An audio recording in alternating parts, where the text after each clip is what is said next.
Mas Panji sehat? Saya sehat, alhamdulillah. Ini suara Ya, Pak. alhamdulillah ya. Ini Mas, jadi ya kira-kira 3 minggu lah Iya, dari Pak. sekarang Iya, Pak. itu. Saya ya bersama keluarga mungkin sekitar 7-8 orang itu akan ada acara keluarga kecil ya di Istana Bogor. Enggak sih, karena secara umum ketika kami berkomedi kan niatnya hanya untuk membantu masyarakat ketawain aja permasalahannya. Jadi nggak pernah ada niat jahatnya. Datangnya dari tujuan yang baik. Jadi selama kami percaya bahwa niatnya baik, datang dari tempat yang baik, keluarnya juga baik. Beberapa artis dan komedian di Indonesia ini tiba-tiba jadi bego ketika mereka mulai merambat ke dunia politik. Tiba-tiba jadi bego. Iki jelas iki. Kelolotan pondok onta iki. Angel wis. Ya, tata krama lu nggak dipakai, nggak ada bedanya lo sama monyet tuh. Ya, orang tuh kalau mau ngejelekin orang lain tuh ngaca dulu. Lo lebih baik nggak daripada orang yang kamu jelekin? Ya, lo tuh cuma manusia sampah. Ya, baru ditonton sama Anis aja udah ngejelekin yang lain. Anis sama lo tuh sama-sama manusia sampah, nggak ada bedanya sama hewan tuh. Tubuh ini diciptakan oleh Yang Maha Kuasa. Kalau lo kritik seseorang atas fisiknya, berarti lo mengkritik sang penciptanya.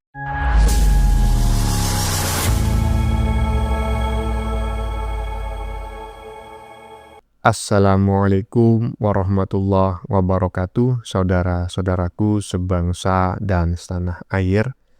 Dimanapun kalian berada, semoga kalian selalu dalam kondisi sehat walafiat ya. Berjumpa lagi dengan saya di Gaspol Update. Kami bukanlah buzzer pihak manapun. Kami hanya menyajikan keputusan ada di tangan Anda. Teman-teman, ini ada video yang menurut saya cukup menarik ya, yakni tentang si komika yang menurut saya sangat tidak lucu ya, tidak lucu sama sekali, yang sampai sekarang terus dirujak oleh netizen sampai sengklek. Ya mungkin karena sudah tidak kuat lagi ya, dan sudah angkat bendera putih, akhirnya si komika yang satu ini membuat klarifikasi di depan kamera. Nggak tahu kenapa juga ya, di badan videonya itu ada tulisan gitu loh, nggak usah mewek, malu katanya. Emangnya si komika ini nangis ya saat memberikan klarifikasi? Kok saya tidak tahu ya? Selain itu teman-teman, yang bikin kaget, saya tidak tahu ini benar ataukah hanya netizen yang iseng begitu ya, atau settingan gitulah ya. Katanya Gibran itu langsung menelepon si komika yang koplak satu ini teman-teman. Begitu dicaci, dimaki dalam sebuah stand up komedi ya kan. Nah kemudian Gibran ini katanya langsung menghubungi sang komika langsung. Jadi setelah di roasting ya, atau lebih tepatnya dihina sebetulnya ya, Gibran telepon si komika tersebut untuk mengundangnya dalam sebuah acara yang rencananya akan dia selenggarakan di Bogor ya. Suaranya benar-benar mirip Gibran gitu loh. Beneran gak sih? Nah bagaimanakah videonya dan bagaimanakah respon netizen? Mari kita tonton bersama, kemudian mari kita komentari bersama di bagian akhir video. Ini dia. Mas Panji sehat? Saya sehat, alhamdulillah. Ini suara Ya, Pak. alhamdulillah ya. Ini Mas, jadi ya kira-kira 3 minggu lah Iya, dari Pak. sekarang Iya, Pak. itu. Saya ya bersama keluarga mungkin sekitar 7-8 orang itu akan ada acara keluarga kecil ya di Istana Bogor. Saya mau nanya aja, ini kira-kira ya Mas Panji itu berkenan atau tidak untuk mengisi ya stand up komedi sebentar aja ya, 10 menit atau 5 Ya, menit ya. gitu. Mending nonton Gimana, Mas? nonton Menstre aja Pak. Satu keluarga saya bahas juga soalnya. Ya alhamdulillah kalau Ya, gitu. alhamdulillah ya. ya. Kalau gitu Ya. ya nanti asisten saya Prima ya, nanti hubungi Mas Panji ya. Siap, untuk tiket Pak ya. Bapak belikan. Terima kasih banyak ya Mas. Iya, terima kasih. Bapak belikan. Pak. Ya, Assalamualaikum. Waalaikumsalam. Bapak belikan. Hah? Ini saya bingung ya. Suaranya mirip antara Jokowi dan juga Gibran gitu loh. Dan yang utama sekali saya tanyakan, apakah ini benar video baru ataukah video lama? Tapi barusan si komika ini kan menyebut mensrea gitu ya, menyebut sebuah judul stand up yang baru saja ini cukup viral lah begitu. Jadi menurut saya ini adalah video baru. Yang perlu saya tanyakan apakah benar yang kita dengar tadi adalah video suaranya Gibran gitu. Sok-sokan kali kau ini. Aduh. Lanjut. Enggak sih, karena secara umum ketika kami berkomedi kan niatnya hanya untuk membantu masyarakat ketawain aja permasalahannya. Jadi nggak pernah ada niat jahatnya. Nah, datangnya dari tujuan yang baik. Jadi selama kami percaya bahwa niatnya baik, datang dari tempat yang baik, keluarnya juga baik. Kalau pada akhirnya ada yang salah nangkep atau ada yang keluar konteks dan kemudian menyinggung masyarakat, tentu sebagai seseorang yang cuma pengen bikin orang ketawa, bersedia untuk minta maaf dan dibutuhkan. Ya, saya tidak fokus dengan klarifikasi yang disampaikan oleh si komika yang bersangkutan teman-teman ya. Saya justru lebih perhatian kepada teks yang ditulis oleh netizen di badan videonya, ya kan? Terutama yang bagian atas. Mana ekspresimu? Nggak usah mewek, malu lah. Aduh. Olah tak apa ini? Oh, Allah. Nggak ngerti apa ya? Ya tulisan di bagian tengah ini apa maksudnya ya? Olah tak tut gitu ya. Keluarin dong roasting lo. Sok-sokan, ya kan? Mungkin ketakutan karena bisa diperkarakan, ya kan? Langsung bikin klarifikasi. Ya seperti itulah ya. Lanjut. Atau wakil presidennya. Gibran ngantuk ya. Panji, sengantuk-ngantuknya Mas Gibran, sejelek-jeleknya Mas Gibran, dia adalah wakil presiden. Ya, beda kelas sama lo. Ya enggak?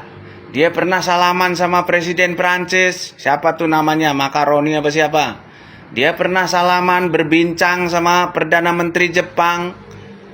Dia pernah berjabat tangan dengan pemimpin-pemimpin dunia, pemimpin-pemimpin negara lain.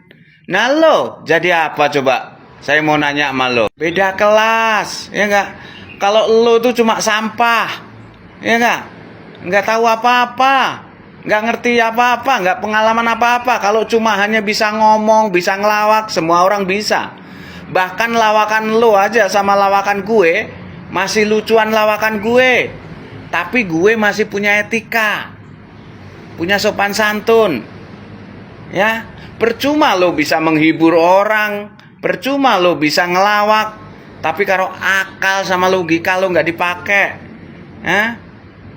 sopan santun lo nggak dipakai, ya, tata krama lo nggak dipakai, nggak ada bedanya lo sama monyet tuh. Ya, orang tuh kalau mau ngejelekin orang lain tuh ngaca dulu. Lo lebih baik nggak daripada orang yang kamu jelekin? Ya, lo tuh cuma manusia sampah. Ya, baru ditonton sama Anies aja udah ngejelekin yang lain. Anies sama lo tuh sama-sama manusia sampah, nggak ada bedanya sama hewan tuh. Nggak punya tata krama, nggak punya sopan santun, nggak ada bedanya sama monyet. Iya, lo kalau nggak suka sama omongan gue, laporin aja lo ke polisi. Gue jabanin lo sampai mana juga. Panji, saya kasih tahu ya, orang hidup itu bukan cuma hanya pinter ngomong, ya, pinter berkata-kata, pinter ngelawak, pinter ngelucu, pinter menghibur. Enggak, ya, orang itu juga butuh etika, harus punya budi pekerti yang luhur, punya kesopanan, adat istiadat itu harus dijunjung tinggi. Ya, percuma kamu sekolah cuma hanya pinter nulis, ngitung, ya, tapi nggak punya etika, nggak punya tata krama, nggak punya sopan santun. Buat apa kamu sekolah kayak gitu? Hah? Ya, saya mau nanya sama kamu. Kamu bisa menghina fisik orang lain. Kamu pikir kamu orang paling sempurna? Kamu pikir kamu orang paling keren, paling pinter? Ya. Kamu itu nggak ada bedanya sama sampah. Ya, nggak ada gunanya. Percuma kamu pinter ngaji kamu mau pinter ngelucu, ngelawak. Tapi kalau kesopanan, etika nggak dipakai, nggak ada bedanya sama monyet. Kamu pikir anak kamu cakep? Ya, kamu pikir anak kamu cantik? Nggak ada bedanya. Ya, sama monyet tuh. Kamu bisa menghina wakil presiden, menghina fisiknya wakil presiden. Saya juga bisa menghina kamu. Kamu pikir kamu doang yang paling pandai di dunia ini, yang paling pinter? Jadi orang tuh makanya ya kalau mau ngomong pikir dulu. Ya, apa-apa tuh semua itu harus pakai ini nih, akal. Ya, jangan asal ngomong aja. Satu lagi yang saya heran. Bini lu kenapa mau sama lu? Yang dilihat dari lu tuh apa? Tampang, ganteng kagak, ya kan? Pinter kagak, bodoh iya, ya kan? Kelakuan kayak monyet. Berarti bini lu sama kayak monyet juga, ya kan? Nah, lu kalau nggak suka sama omongan gua, laporin gua ke polisi. Gua jabanin lo. Ya, makanya orang itu apa-apa kalau mau ngomong ya, dipikir dulu. Jangan asal ngomong aja. Kamu pikir di negara ini, kamu pikir di dunia ini, kamu yang paling pinter, yang paling keren, yang paling bagus. Kamu itu sama aja manusia bodoh, nggak tahu apa-apa. Aduh, kamu yang paling pintar, kamu yang paling keren, katanya netizen barusan di ujung komentarnya. Aduh. Dan juga ada kata-kata mutiara tadi ya di bagian ujung. Saya mohon maaf yang sebesar-besarnya ya. Itu adalah kata-kata yang tidak layak untuk disampaikan kepada orang lain gitu ya. Banyak tadi kata-kata mutiara, makanya saya disclaimer jangan diikuti kata-kata yang tidak pantas, yang tidak sesuai dengan etika, nilai, dan norma-norma yang berkembang di masyarakat. Tetapi terkait apa yang disampaikan oleh netizen barusan selama 4 menit, isinya saya sependapat 100.000 triliun %. Komika sampah lah, kurang lebih seperti itu ya. Satu kata untuk si komika yang tidak lucu itu. Lanjut. Beberapa artis dan komedian di Indonesia ini tiba-tiba jadi bego ketika mereka mulai merambat ke dunia politik. Tiba-tiba jadi bego. Yang sebelumnya mereka itu berwibawa, pintar, cerdas, bahkan kita ini masyarakat sampai fans dengan mereka. Tapi karena mereka masuk ke politik, terus mereka berpihak ke yang salah, berpihak ke politikus yang tidak benar, akhirnya mereka memaksakan sesuatu yang salah untuk jadi benar. Itu akhirnya kelihatan bego jadinya mereka. Sudah banyak kok artis dan komika-komika lainnya itu yang blunder, akhirnya menjatuhkan nama baik mereka sendiri. Sudah banyak kok yang blunder-blunder itu. Lihatlah dari cara artis-artis dan komika yang sering kritik itu, yang mereka sering kritik kalau setiap ada masalah atau bencana. Seolah-olah mereka itu paling tulus, paling peduli dengan rakyat. Tai. Padahal mereka itu mau menggiring opini ke masyarakat untuk perpecahan, untuk menjatuhkan pihak ini, menjatuhkan orang ini. Tapi mereka sengaja balut dengan kata kritikan untuk menutupi niat yang sebenarnya mereka itu. Padahal mereka ada cari keuntungan untuk pihak lain yang mereka dukung. Gaya sekali, seolah-olah mereka paling peduli saja. Kerjaannya tiap tahun kritik saja kalian soal politik, tapi tidak pernah masuk politik. Kalian tai. Apa kalian takut kalau masuk politik cuman bisa omong tapi tidak bisa kerja? Kalian takut nanti dikritik balik kan? Makanya cuman komentator tidak berani masuk politik. Kalian artis PA. Apalagi artis atau komedian itu yang jagoan atau paslonnya dia dulu kalah di politik atau di pemilihan apa. Mereka punya membabi buta untuk kritik ini, kritik itu. Seolah-olah mereka itu paling betul tainya mereka. Padahal mereka mau menyebarkan isu perpecahan ini untuk menjatuhkan ini, menjatuhkan pihak ini, tapi gayanya mereka seolah-olah mengkritik untuk kemajuan kebaikan bersama. Tai kalian. Hai, ujung-ujungnya, tut kalian katanya. Aduh. Sekali lagi ya, pokoknya kalau ada kata-kata yang kasar, yang tidak enak didengar, ya saya memohon maaf yang sebesar-besarnya, jangan diikuti dan ya skip gitu ya. Tetapi apa yang disampaikan oleh netizen barusan bahwa politik artis itu adalah politik BEGO, ya itu saya sependapat ya, karena tidak sedikit mereka yang masuk ke dunia politik yang semula itu cuma goblok aja, itu menjadi goblok banget gitu. Yang semula itu bego aja menjadi bego banget itu. Salah satunya siapa Bang? Yaitu salah satunya adalah si komika yang tidak laku dan tidak lucu, ya kan? Jadi lakunya itu ya karena dia mencaci maki orang ya. Yang dicaci adalah wakil presiden ya. Presiden juga kena caci. Banyak lah yang dicaci. Nah, dari situlah mereka mencari cuan. Lanjut. Gibran ngantuk ya? Ya karena ngantuk kan dia ya?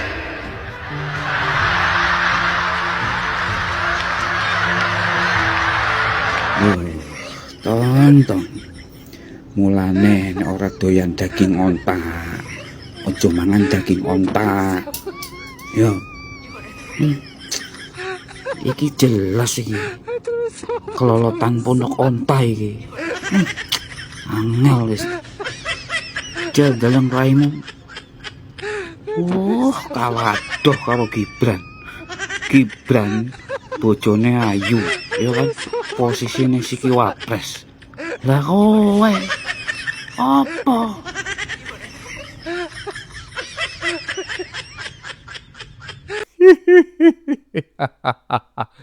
Hah? Komikanya yang mana? Yang dilus-elus ini komikanya. Aduh. Inilah akibat ya kan makan kebanyakan minum kencing unta. Seharusnya minuman bagi seorang manusia itu adalah air ya kan dan sejenisnya. Kencing kan air Bang, iya tapi itu air yang tidak layak minum. Kencing onta juga ya kan, jadinya macam kayak gini ya kan. Aduh, jadi komika nggak jelas ya kan. Aduh, orang yang banyak omongnya malah dikatain manis, kocelak. Lanjut. Gua bilangin ya sama lu yang suka kritik orang. Kalau kritik program kebijakannya. Nggak usah bawa-bawa fisik. Tubuh ini diciptakan oleh Yang Maha Kuasa. Kalau lo kritik seseorang atas fisiknya, berarti lo mengkritik sang penciptanya. Pakai logika. Kalau kritik, nggak usah bawa-bawa fisik. Itu yang baru bener. Ya, elegan tuh kalau kritik tidak bawa-bawa fisik. Oke? Ini konten kreator yang bikin konten paling mengerikan ya kan, menggunakan ekspresi yang macam kayak gitu tadi. Ya kurang lebih seperti itulah apa yang disampaikan oleh netizen barusan ya, bahwa intinya itu adalah kondisi fisik itu bukanlah materi candaan ya kan. Karena fisik manusia itu tidak pernah ada yang membuat, enggak pernah ada yang pesan gitu ya. Ketika kita lahir sebagai laki-laki atau perempuan, kita kan enggak pernah pesan. Itu sudah takdir dari Tuhan Yang Maha Esa ya kan. Nah, ganteng ataukah kurang ganteng, cantik ataukah kurang cantik, itu juga Tuhan Yang Maha Esa yang membuat. Kita tidak pernah bisa memesannya. Oleh karena itu, jangan suka body shaming gitu ya, mencaci, memaki atau menjadikan bentuk fisik, kondisi fisik itu sebagai bahan candaan, karena itu sama saja dengan menghina Tuhan. Kurang lebih seperti itulah yang disampaikan oleh netizen barusan. Bagaimana menurut kalian? Keputusan ada di tangan Anda, silakan tulis di kolom komentar, baik Anda yang setuju maupun yang tidak setuju dengan isi konten ini. Sebelumnya saya memohon maaf ya, jika dalam penyajian konten ini ada kata-kata yang menyinggung, kurang tepat penggunaannya, atau ada data yang dianggap keliru atau salah, saya memohon maaf yang sebesar-besarnya. Kita jumpa lagi di lain video. Salam NKRI.